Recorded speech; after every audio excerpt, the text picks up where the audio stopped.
हम कौन हैं, कहाँ से आए हैं और हमें किसने बनाया है। हमारे वास्तविक पूर्वज कौन थे और उनकी उत्पत्ति कहाँ से हुई थी, यानी इंसान का ओरिजिन कहाँ और कैसे हुआ। ये ऐसे पेचीदा सवाल हैं जिसे पूरी दुनिया में लोग इसे दो नजरिए से देखते हैं, एक साइंटिफिक और दूसरा स्पिरिचुअल आउटलुक लोग, यानी आध्यात्मिक दृष्टिकोण। इस टॉपिक पर अक्सर एक बात खास मुद्दा बन जाती है, वो बात जुड़ी है हमारे पूर्वजों से।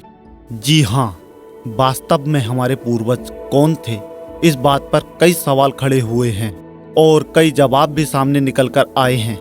यानी विज्ञान के अनुसार ह्यूमन पहले बंदर थे, यानी बंदर के शरीर से धीरे धीरे विकास होते हुए इंसान के रूप में बदल गए। बहुत से लोग इस थ्योरी को मानते हैं, लेकिन इंसान के विकास पर सिर्फ साइंटिफिक जवाब ही मौजूद नहीं है, बल्कि धर्म और पौराणिक ग्रंथों से भी इस मुद्दे पर जवाब मिलते हैं। विज्ञान और पौराणिक धर्म ग्रंथों से मिली जानकारी में हमेशा विवाद रहा है, जो एक दूसरे से मेल नहीं खाते। तो फ्रेंड्स, एक एक करके दोनों पहलुओं पर नजर डालते हैं और चलिए चलते हैं साइंस एडवेंचर्स चैनल की एक और नई यात्रा पर, जहां हम नजर डालेंगे उन पहलुओं पर जो विज्ञान और धर्म की बुनियाद पर मानव की उत्पत्ति को दर्शाते हैं। तो शुरुआत करते हैं साइंटिफिक थ्योरी ह्यूमन एवोल्यूशन से। तो guys, the origin of species नाम की एक किताब अब तक की बड़ी सफल किताब मानी जाती है, जिसको चार्ल्स डार्विन ने लिखा है और अपने विचारों और अध्ययनों के आधार पर पूरी दुनिया के सामने स्पीसीज यानी जाति की ग्रोथ के बारे में दुनिया को जानकारी दी। हालांकि हम इस किताब को 100% सही होने की पुष्टि तो नहीं कर रहे हैं। आखिर पूरा ह्यूमन एवोल्यूशन थ्योरी क्या है? चार्ल्स डार्विन ह्यूमन इतिहास के एक सबसे बड़े वैज्ञानिकों में से एक हैं। उनके इस सिद्धांत को विज्ञान के सिद्धांत के रूप में देखा जा सकता है। वैज्ञानिक दृष्टिकोण से जीवन की शुरुआत समुद्र के अंदर से हुई, यानी सबसे पहले पानी के अंदर रहने वाली प्रजातियां पैदा हुईं। उसके बाद वो जीव आए जो पानी और जमीन दोनों पर रह सकते थे, जैसे कछुआ, केकड़ा, मेंढक, सील इत्यादि। बिना रीढ़ की हड्डी वाले जीव के अलावा फिर रीढ़ की हड्डी वाले जीव भी अस्तित्व में आए। धरती पर रहने वाले तरह तरह के जीवों का विकास हुआ। पूरे विकास क्रम के दौरान कई प्रजातियां आई और खत्म हो गईं, तो कुछ बनी रहीं।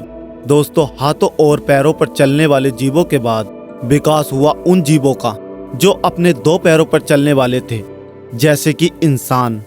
वैज्ञानिक आधार पर बंदर ही हमारे पूर्वज हैं, जो कि 4 पैरों से धीरे धीरे खड़े होते हुए 2 पैरों पर आ गए और सोचने समझने की शक्ति उनमें डेवलप होने लगी। इस डेवलपमेंट प्रोसेस में बंदर की पूंछ वक्त के साथ साथ खत्म हो गई और इसे नाम दिया गया होमो सेपियंस। और ये पाए गए सबसे पहले अफ्रीका में, करीब 3.5 लाख साल पहले, और यहीं मानव जीवन की शुरुआत हुई। वैज्ञानिक आधार पर इंसान की रीढ़ की हड्डी के अंतिम भाग पर उसके अवशेष अब भी मौजूद हैं। थ्योरी ऑफ एवोल्यूशन के इस बात को एक अलग नजरिए से समझते हैं। इस सिद्धांत के अनुसार यह बात आज से करीब 3.5 अरब साल पुरानी है, जब विकास क्रम हुआ। शुरुआत हुई बैक्टीरिया से, जो सबसे पहले आया। बैक्टीरिया से अमीबा तैयार हुआ। इसके बाद छोटे मोटे पेड़ पौधों का अस्तित्व सामने आया। फिर कीड़े मकोड़े और जानवरों ने अपना आकार लेना शुरू किया। फिर 600 लाख साल पहले मैमल्स बने।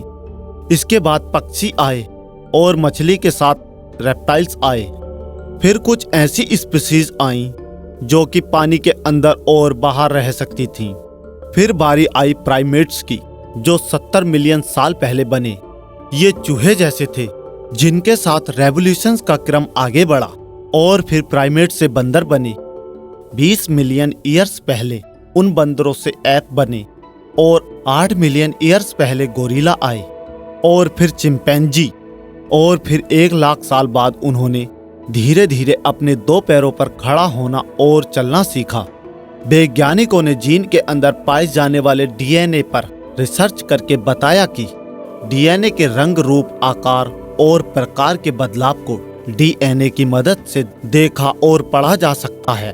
उनके अनुसार स्पीशीज ग्रोथ जीन में आए बदलाव बल्कि उनके एक्टिव या इनएक्टिव होने से है। इसी के चलते किसी एक खास प्रकार के जीन को ह्यूमन जीन नहीं कहा जा सकता। इंसान के हर एक सेल में अप्रोक्सीमेटली 21,000 जीन होते हैं और उतने ही चूहे में भी होते हैं। इसका मतलब यह हुआ कि नए स्पीशीज का विकास केवल एक्टिव और इनएक्टिव जीनों के बीच नए जोड़ तोड़ से हो रहा था। अब इस कहानी को एक बार जरा धार्मिक नजरिए से भी समझ लेते हैं। सभी धर्मों के पौराणिक ग्रंथों का इस पर क्या कहना है? विश्व में सबसे पुराने माने जाने वाले सनातन धर्म, जिसे हिंदू धर्म के नाम से भी जाना जाता है, में कहा गया है ब्रह्मा जी ने सृष्टि की रचना की है और मनु बस श्रद्धा को रचा। वहीं ये सारी सृष्टि स्पेशली मानव जाति का विकास हुआ। उसी तरह वन ऑफ द ओल्ड इस रिलीजन यहूदी धर्म, लगभग 2000 साल पुराने ईसाई धर्म और लगभग 1300 साल पुराने इस्लाम धर्म में आदम और हव्वा यानी एब को आदि पुरुष और आदि स्त्री माना जाता है। अगर इन सब को रिलेट करें तो मुस्लिम और ईसाइयों में मनु का ही नाम आदम है, जिससे आदमी शब्द बना। देखा जाए तो सभी धर्मों में कॉमन बात यह है कि डार्विन्स की थ्योरी से बिल्कुल विपरीत हैं। इसका मतलब कोई इंसान पहले बंदर या होमोसेपियंस नहीं थे, वो सिर्फ ईश्वर द्वारा बनाया गया एक आदमी और औरत थे, जिसे हम मनु और श्रद्धा या एटम और एब या हव्वा कहते हैं। और यही से मानव सभ्यता का विकास हुआ, जिनसे पूरी जाति का जन्म हुआ और संपूर्ण सामाजिक व्यवस्था का जन्म हुआ।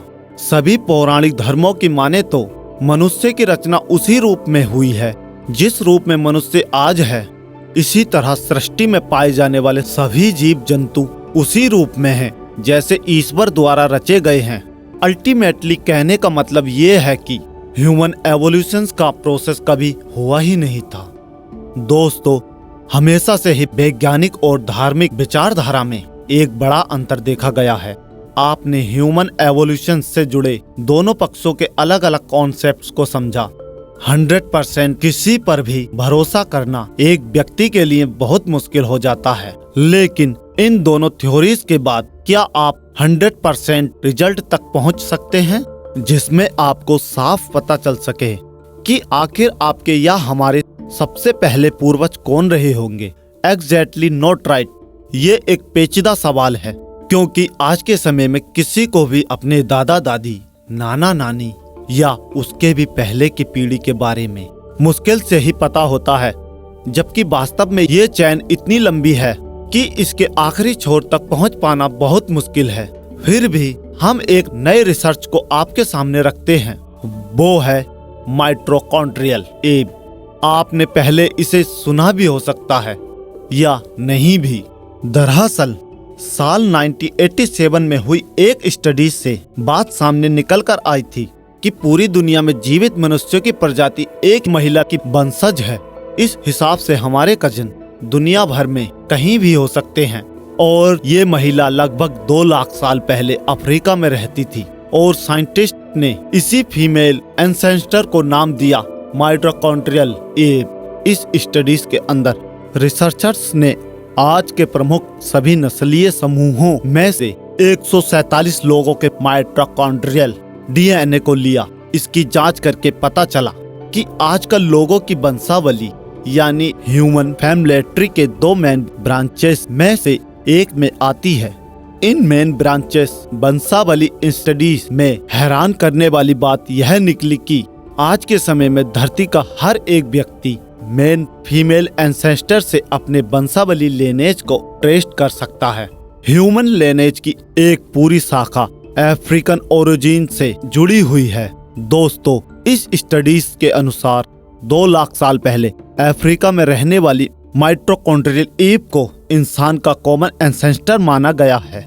इस हिसाब से हर एक व्यक्ति कहीं न कहीं एक दूसरे से जुड़ा हुआ है, लेकिन किसी भी स्टडी या थ्योरीज की प्रामाणिकता पर पूरा भरोसा करना बड़ा मुश्किल है। तो दोस्तों, आप में से कौन से लोग कौन सी थ्योरीज को मानते हैं, मुझे कमेंट करके जरूर बताएं और आशा करता हूं कि आपको इस वीडियो में से कुछ नया जानने और सीखने को जरूर मिला होगा।